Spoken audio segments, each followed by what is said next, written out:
الحمد لله نحمده ونستعينه ونستغفره ونؤمن به ونتوكل عليه ونعوذ بالله من شرور أنفسنا ومن سيئات أعمالنا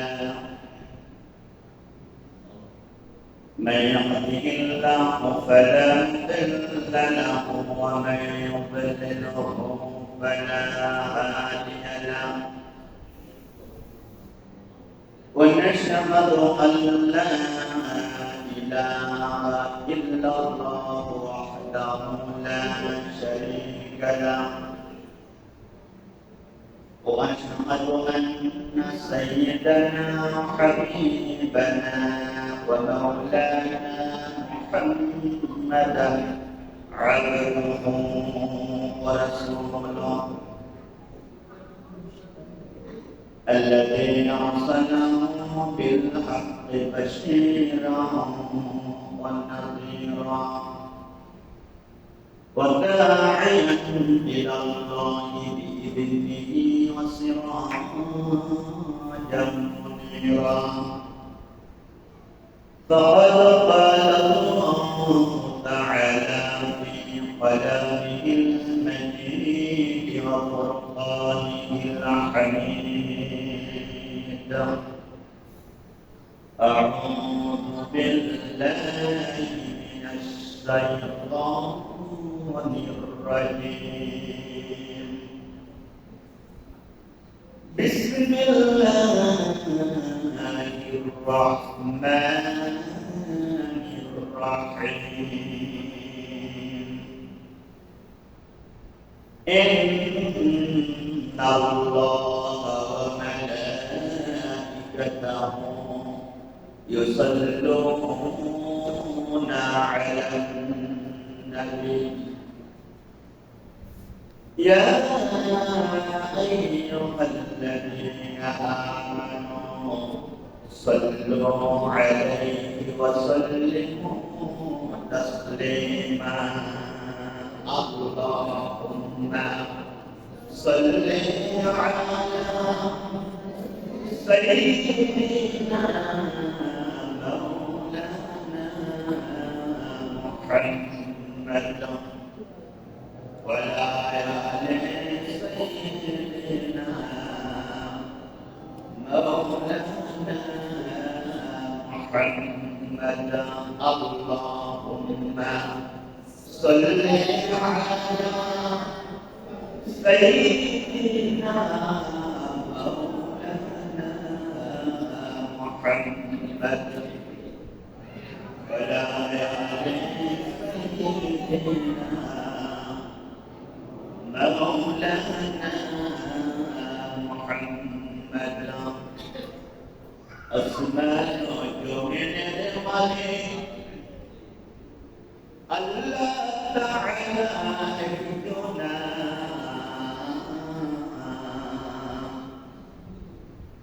বিশ্বজলে তারি আইনে শুধু মানুষ চলে না আল্লাহুম্মা সাল্লি আলা সাইয়্যিদিনা মাওলানা মুহাম্মদ ওয়া আলা আলি সাইয়্যিদিনা মাওলানা বিশ্ব নবীর আগমনে জগৎ হইল উজালা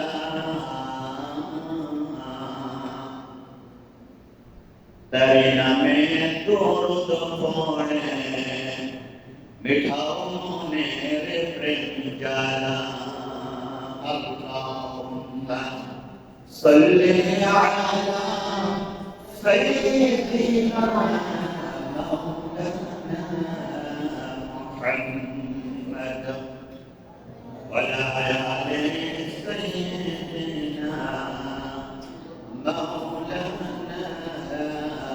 محمد بلغ العلا بكماله كشف الدجى بجماله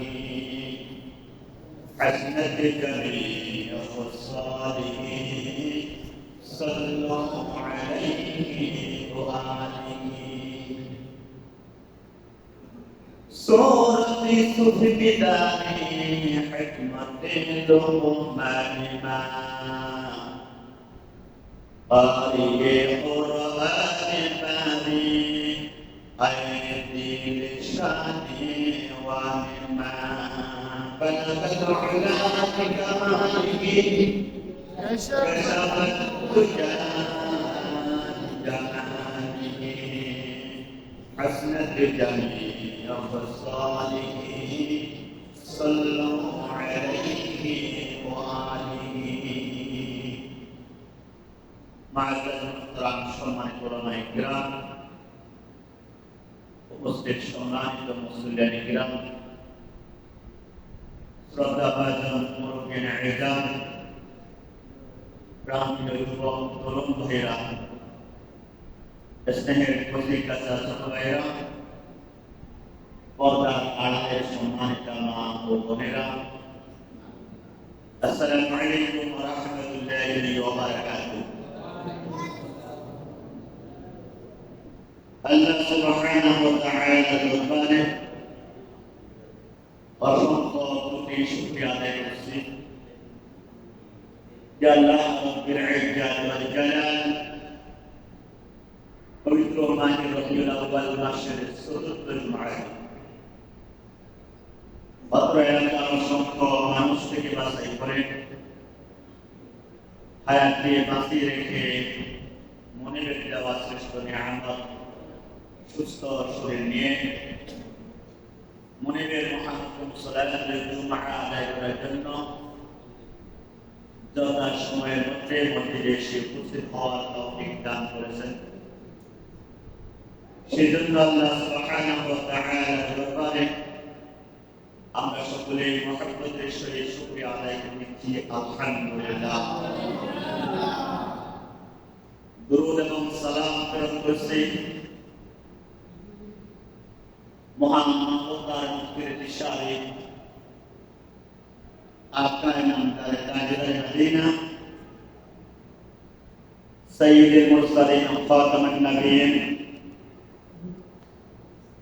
रसूल अकरम सल्लल्लाहु अलैहि वसल्लम এর শানে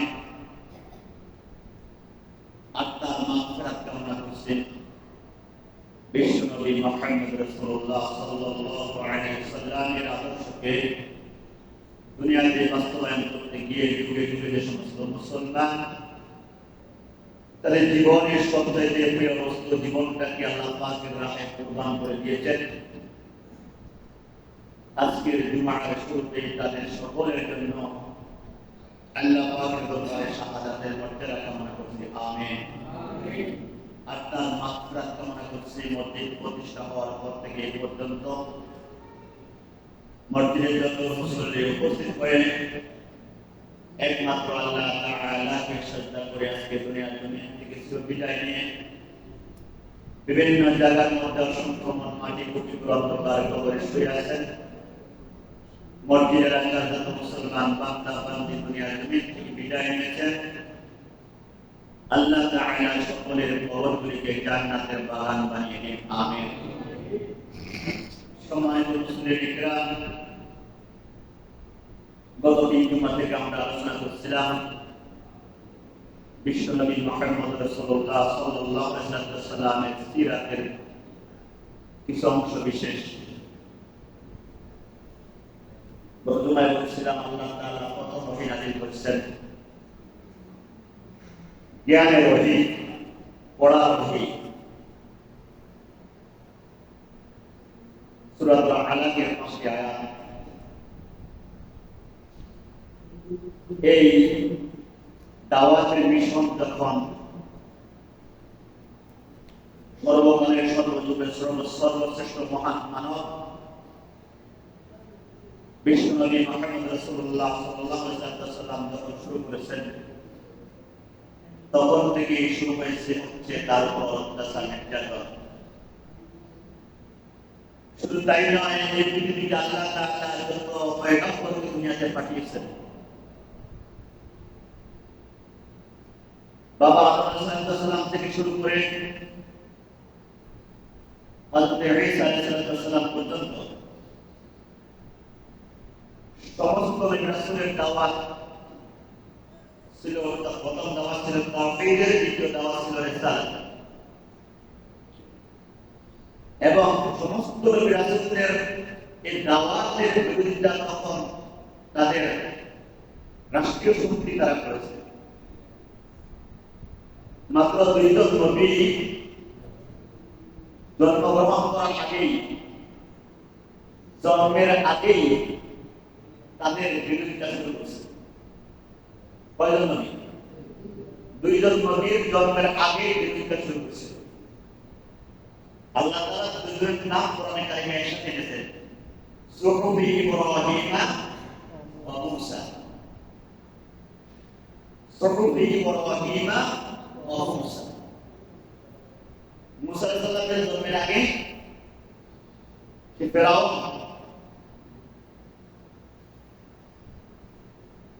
সে বুঝতে পেরেছে, স্বপ্নের মাধ্যমে জানতে পেরেছে অচিরেই তার রাজত্বের ভিতরে, তার রাজ্যের ভিতরে একটা সন্তান, একটা শিশু আসবে, যে শিশুটা ক্রমান্বয়ে আস্তে আস্তে বড় হয়ে তার সিংহাসন দখল করবে। কিন্তু যখন স্বপ্ন দেখেছেন তখন মূসা আলাইহিস সালাম দুনিয়াতে আসেন না। এই স্বপ্ন দেখার সাথে সাথে তার ঘুম হারাম হয়ে গেছে। অসংখ্য অগণিত সন্তানকে হত্যা করেছে মূসা আলাইহিস সালাম বলে মনে করে। জন্ম হওয়ার সাথে সাথে তাকে হত্যা, তার নির্দেশ, তার গোয়েন্দা বাহিনী প্রতিটা বাড়িতে বাড়িতে, প্রতিটা গ্রামে গ্রামে প্রতিদিন ডিউটি করত। তাদের ডিউটি ছিল পুত্র সন্তান জন্ম হওয়ার সাথে সাথে তাদেরকে হত্যা। কিন্তু আল্লাহ তাআলা যাকে দুনিয়াতে বেঁচে রাখতে চান, আল্লাহ তাআলা যাকে দুনিয়াতে পাঠাতে চান, পৃথিবীর পুরো শক্তি তাকে বাধা দিয়ে রাখতে পারে না। আল্লাহ তাআলা দুনিয়াতে যাকে জীবিত রাখতে চান, পৃথিবীর পুরো শক্তি তাকে দুনিয়া থেকে বিদায় করে দিতে পারে না।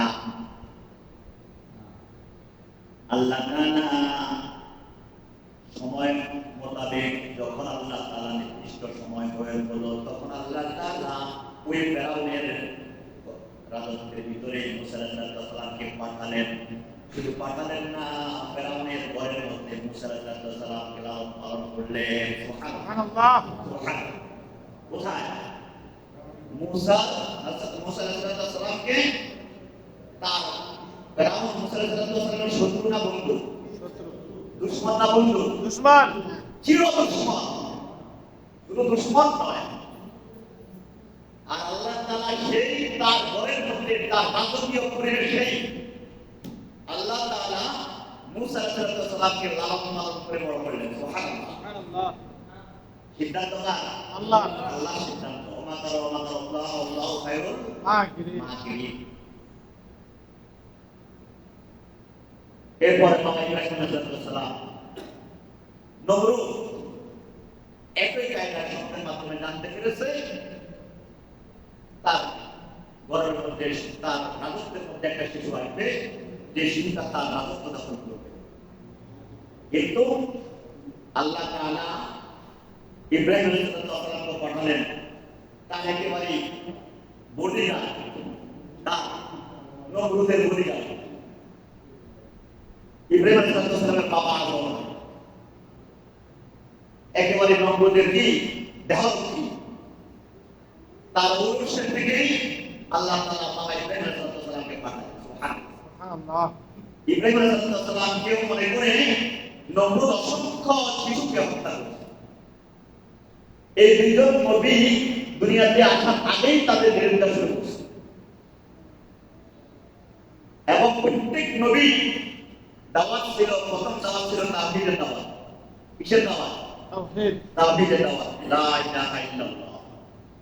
মুসা আলাইহিস সালাম দাওয়াত দিয়েছেন মুসা কালিমুল্লাহ। এই লা ইলাহা ইল্লাল্লাহ হচ্ছে তাওহীদ, আর মুসা কালিমুল্লাহ হচ্ছে রিসালাত। মুসা কালিমুল্লাহ হচ্ছে কি? রিসালাত। ইব্রাহিম আলাইহিস সালাম দাওয়াত দিয়েছেন লা ইলাহা ইল্লাল্লাহ। প্রথম দাওয়াত ছিল তাওহীদের দাওয়াত, দ্বিতীয় দাওয়াত ছিল ইব্রাহিম খলিলুল্লাহ, দ্বিতীয় দাওয়াত হচ্ছে রিসালাতের দাওয়াত। ঈসা আলাইহিস সালাম দাওয়াত দিয়েছেন লা ইলাহা ইল্লাল্লাহ। প্রথম দাওয়াত ছিল তাওহীদের দাওয়াত। আল্লাহ ছাড়া কোনো ইলাহা নাই, আল্লাহ ছাড়া কোনো মাবুদ নাই, আল্লাহ ছাড়া কোনো আইনদাতা নাই, আল্লাহ ছাড়া কোনো বিধানদাতা নাই, আল্লাহ ছাড়া কোনো পালনকর্তা নাই, আল্লাহ ছাড়া কোনো দিকদাতা নাই। এইভাবে প্রথম প্রত্যেক নবীদের রাসূলের প্রথম দাওয়াত ছিল তাওহীদের দাওয়াত। এখন কেউ যদি ঘোষণা করে লা ইলাহা ইল্লাল্লাহ, কিন্তু রিসালাত যদি ঘোষণা না করে, মুহাম্মদুর রাসূলুল্লাহ যদি ঘোষণা না করে, বলেন দেখি তাকে কি মুসলমান বলা যাবে কিনা? যাবে না, মুসলমান বলা যাবে না। কেন জানা? সে তো বলছে লা ইলাহা ইল্লাল্লাহ, তার একটা অংশ স্বীকার করছে, পরের অংশটা অস্বীকার করার কারণে সে মুসলমান না কাফের? কাফের, সে কাফের। মুহাম্মদুর রাসূলুল্লাহ রাসূলের চরিত্র নিয়ে কথা। গত এক সপ্তাহ থেকে কিছু মিডিয়ার মধ্যে ভারতের মধ্যে আবার কিছু কুলাঙ্গার রাসূলের চরিত্র নিয়ে কথা বলা শুরু করে দিয়েছে। নাউযুবিল্লাহ। আমরা এখন ঘুমন্ত অবস্থায় আছি, আর ওই রাসূলের কত ভালোবাসা আমার মধ্যে আছে, কিন্তু রাসূলের কে কটাক্ষ করে, রাসূলের চরিত্রের উপর কথা বলে কিছু কুলাঙ্গার কথা বলে, কিন্তু আমরা কোনো প্রতিবাদ করি না, মনের মধ্যে ব্যথাও লাগে। অথচ আজ থেকে কয়েক বছর আগেই আপনারা জেনেছেন, আমরা ছোট ছিলাম কিন্তু মিছিল করছিলাম, মনে আছে? ভারতের একটা উপন্যাস লেখা হয়েছিল রঙ্গিলা রাসূল নামে, মনে আছে? রাসূলকে রঙ্গিলা রাসূল নামে একটা উপন্যাস লেখা হয়েছিল। ভারতের তৎকালীন মুসলমানরা প্রতিবাদের জ্বর তুলেছে, যে লিখছে তার বিরুদ্ধে ফাঁসির দাবি করেছে। আর এই স্লোগান শুনেছে ভারতের একজন সাধারণ মুসলমান কসাই, গোস্ত বিক্রেতা। সে জানতে পেরেছে যে নবীজিকে রঙ্গিলা রাসূল নাউযুবিল্লাহ বলে একটা উপন্যাস লিখেছে একজন লেখক, একজন কুলাঙ্গার, একজন নাস্তিক। সবাই মিছিল করেছে, কিন্তু ওই কসাই গোস্ত বিক্রেতা মিছিল করে না, মিছিল অংশগ্রহণ করে না। সে গোস্ত বিক্রেতা বন্ধ করে, গোস্ত বিক্রি বন্ধ করে দিয়ে তার ছুরিটা নিয়ে এসে বের হয়েছে। আগে সবাই থেকে জানছে তার পরিচয়, যে আমার নবীজিকে এইভাবে কটাক্ষ করে, কুলাঙ্গার আমার নবীজিকে কটাক্ষ করে রঙ্গিলা রাসূল নামে উপন্যাস লিখেছে, তার পরিচয় আগে রয়েছে। কিভাবে তার বাড়িতে যেতে হবে, পরিচয় হওয়ার পর এবার সেই গোস্ত কাটা সেই ছুরিটা তার জামার ভিতরে রেখে সুতা চলে গেছে তার বাড়ি। একজন সাধারণ মানুষ মনে করে কেউ তাকে বাধা দেয়নি, এই সাধারণ মানুষ যেতেই পারে। এক পর্যায়ে এমন সময় গেছে, ওই ব্যক্তিটা বাড়ি থেকে বের হয়ে আসতেছে। আসার পর জিজ্ঞাসা করেছে, মদন আপনার নাম কি?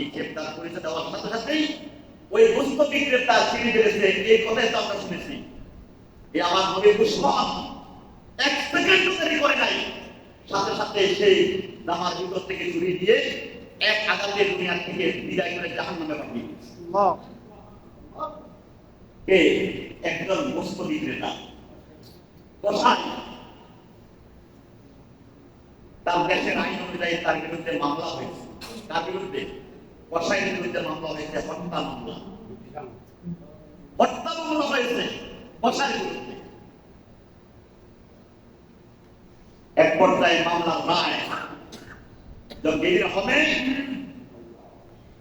ওই দিন তার উকিল তাকে বলেছে যে কসাই, তোমাকে আমি যা বলি মনে রাখবা।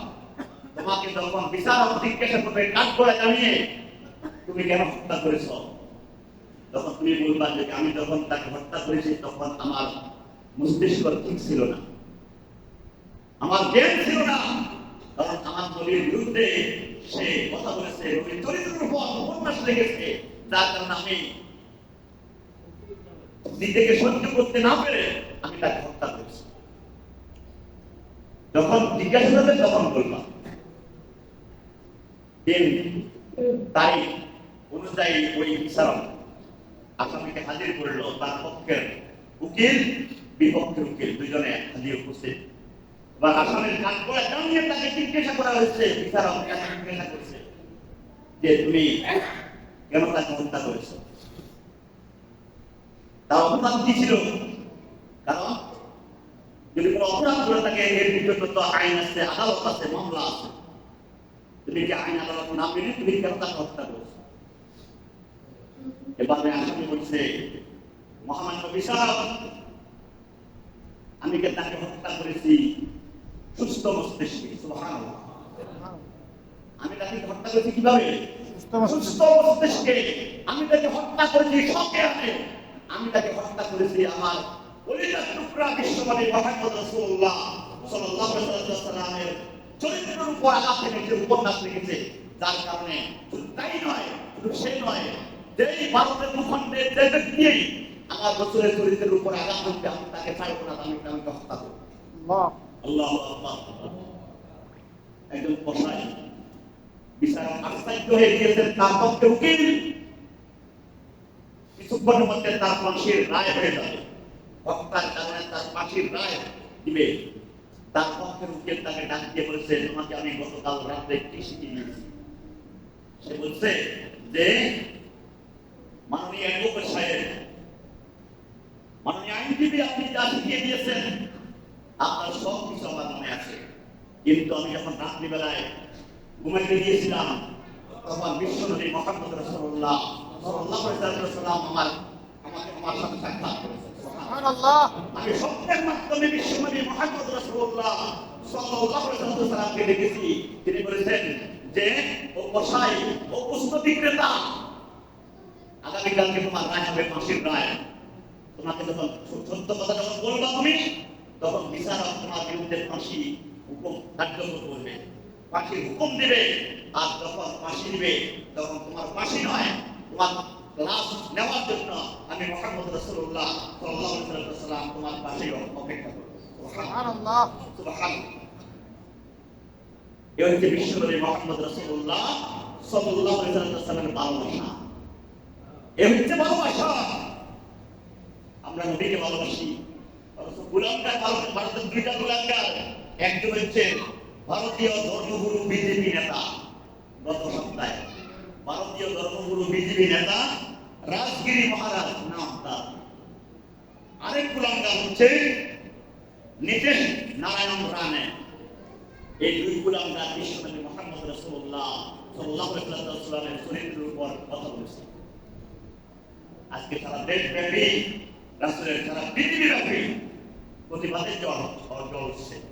আমরা রাসূলকে যদি ভালোবাসি, রাসূলকে অবমাননা করবে, রাসূলের চরিত্রের উপর কথা বলবে, একজন মুসলমান কখনো শান্তিতে থাকতে পারবে না। কখনো শান্তি তার মনের মধ্যে শান্তি আসবে না যতক্ষণ পর্যন্ত প্রতিবাদ না করবে। আপনারা দেখছেন ভারতের মধ্যে হাজার হাজার লক্ষ লক্ষ মুসলমান, অনেক অমুসলিম পর্যন্ত প্রতিবাদ করছে। বলে নাই? অনেক অমুসলিম পর্যন্ত ভারতের মধ্যে প্রতিবাদ করছে।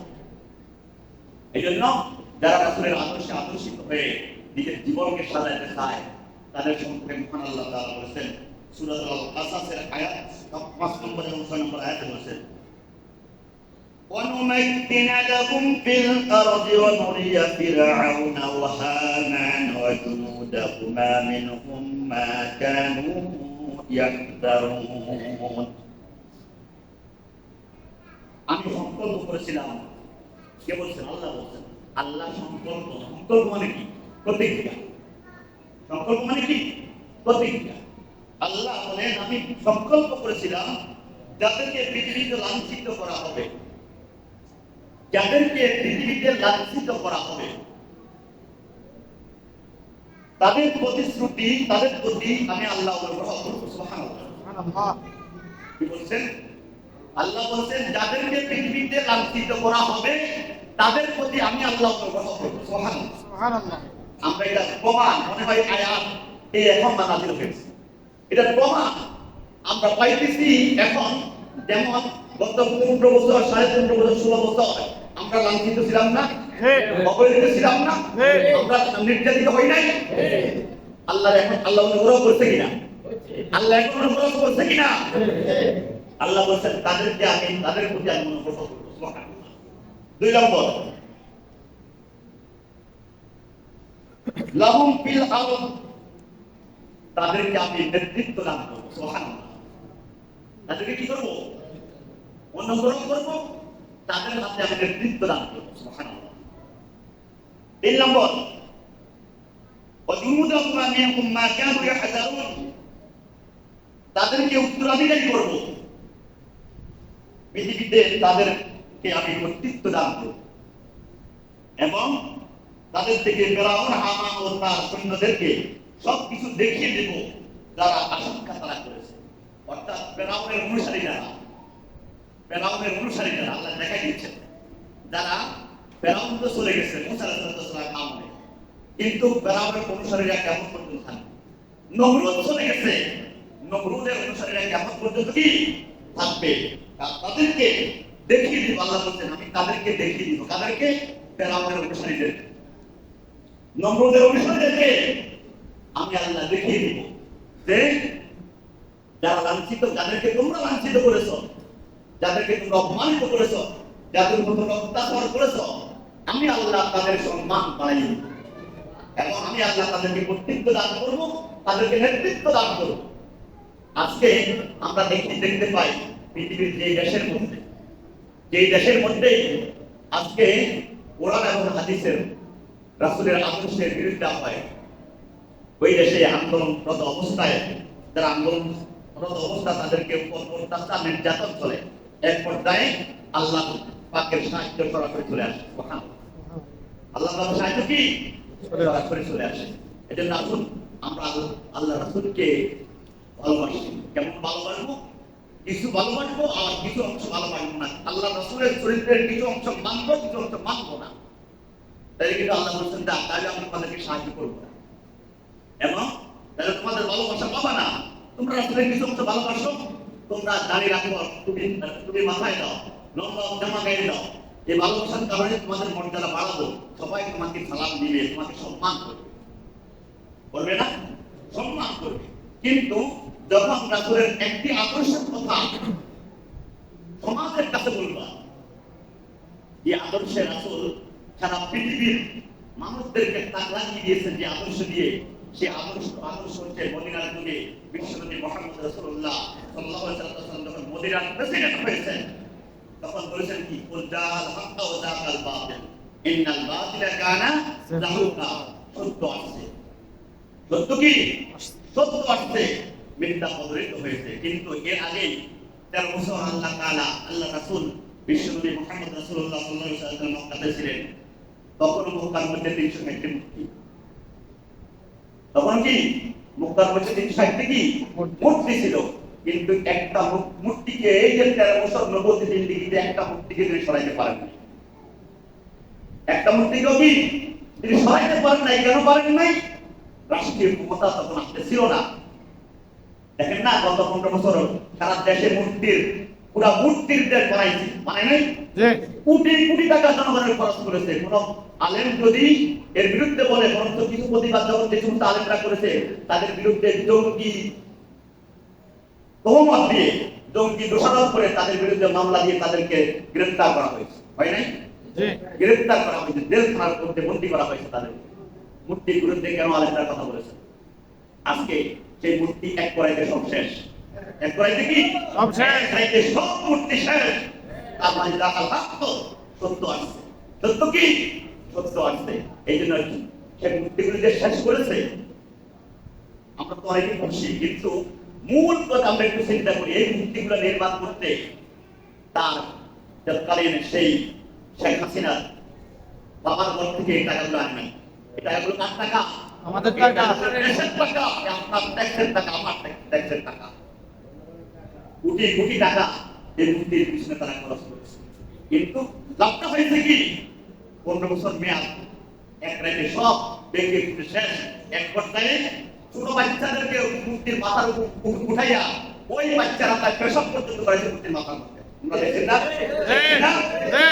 এটা আমাদের জন্য সাক্ষী, আমাদের জন্য সাক্ষী, আমাদের ইতিহাস। আমাদেরকে মনে রাখতে হবে, তাদের মতো যদি আমরা আচরণ করি সামনের ভবিষ্যতে আমাদের এই অবস্থা হবে। চলে আসি আমরা আসলে আদর্শের কাছে, নবীর আদর্শের কাছে। বিশ্বনবী মুহাম্মদ রাসূলুল্লাহ সাল্লাল্লাহু আলাইহি ওয়াসাল্লামের আদর্শ হচ্ছে সর্বশ্রেষ্ঠ আদর্শ, সর্বকালের সর্বযুগের সর্বশ্রেষ্ঠ আদর্শের মধ্যে আমরা চলে আসি। আসুন কোরআন এবং সুন্নাহর আলোকে বিশ্বনবী মুহাম্মদ রাসূলুল্লাহ সাল্লাল্লাহু আলাইহি ওয়াসাল্লামের আদর্শে আমরা নিজের ব্যক্তি পরিবার জীবনকে আমরা গঠন করি। আল্লাহ তাআলা আমাদের সকলকে বুঝার তৌফিক দান করুন। আমিন ওয়া তাওফিক ইল্লা বিল্লাহ।